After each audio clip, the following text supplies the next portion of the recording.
அனைவருக்குமே வணக்கம். சற்று முன் கிடைத்திருக்கக்கூடிய ஒரு மிக மிக முக்கியமான செய்தி ஒன்று வெளியாகியுள்ளது. சற்று முன் KN நேருவை அடித்து இழுத்து சென்ற டெல்லி போலீஸ். இது மாதிரி பார்த்தீங்கன்னா செய்திகள் வெளியாயிருக்கு.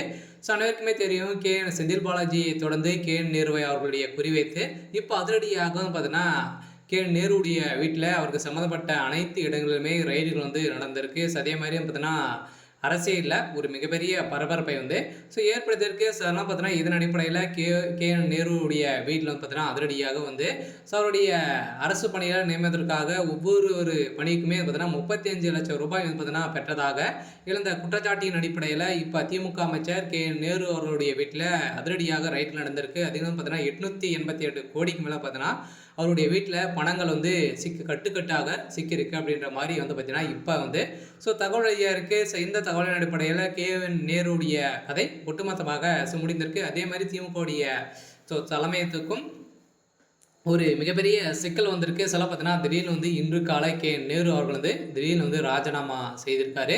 ஸோ இதை பற்றி இந்த வீடியோவில் நம்ம முழுமையாக பார்க்கலாம். ஸோ அதுக்கு முன்னாடி நம்ம சேனலுக்கு இப்போ தான் நீங்கள் முதல் முறையாக வந்திருக்கீங்க அப்படின்னா ஸோ மறக்காமல் நம்மளுடைய சேனலை சப்ஸ்கிரைப் பண்ணி சப்போர்ட் பண்ணுங்கள். ஸோ வாங்க வீடியோக்குள்ளே போகலாம்.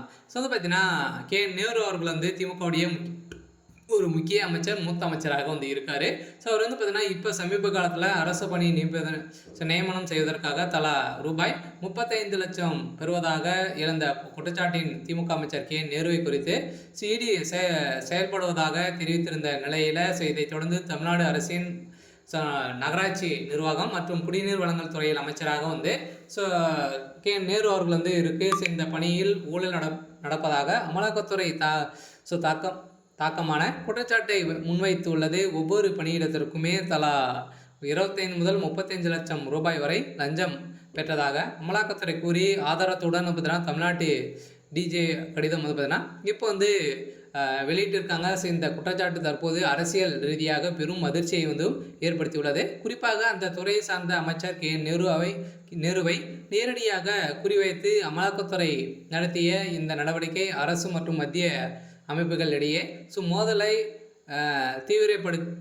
தீவிரப்படுத்துள்ளது. ஸோ இதன் அடிப்படையில் தான் இப்போ KN நேருடைய கதை ஒட்டுமொத்தமாக முடிந்திருக்கு. ஸோ அடுக்கடுக்காக அடுத்ததில் பார்த்தீங்கன்னா இப்போ திமுக சந்த அமைச்சர் செந்தில் பாலாஜியுடைய தொடர்ந்து இப்போ KN நேரு அவர்களும் அவருடைய கதை முடிய போகுது. ஸோ அதே மாதிரி பார்த்தீங்கன்னா இந்த வழக்கின் அடிப்படையில் KN நேரு அவர்களும் திடீர்னு பார்த்தீங்கன்னா திமுகவுடைய தலைமகம் ராஜினாமா செய்திருக்காங்க. அதனால் கட்டாயம் திமுகவில் ஒரு மிகப்பெரிய மாற்றம் வரப்போகுது. சில பார்த்தீங்கன்னா ஏற்கனவே உதயநிதி ஸ்டாலின் அவர்கள் ஸோ மூத்த அமைச்சர்கள் அனைவருமே தூக்க வேண்டும் அப்படின்னு போட்ட உத்தரவின் அடிப்படையில் இப்போ அதிரடியாக குற்றவாளியாக KN நேரு அவர்களுக்கு திமுகவுக்கு ஒரு மிகப்பெரிய சிக்கல் வந்திருக்கு. ஸோ இருந்தாலுமே என்ன நடக்க போகுது அப்படின்றத வெயிட் பண்ணி பார்க்கலாம். ஸோ இது மாதிரி செய்திகளை தெரிஞ்சுக்கணும் அப்படின்னா மறக்காமல் நம்முடைய சேனலை சப்ஸ்கிரைப் பண்ணி சப்போர்ட் பண்ணுங்கள். தேங்க்யூ.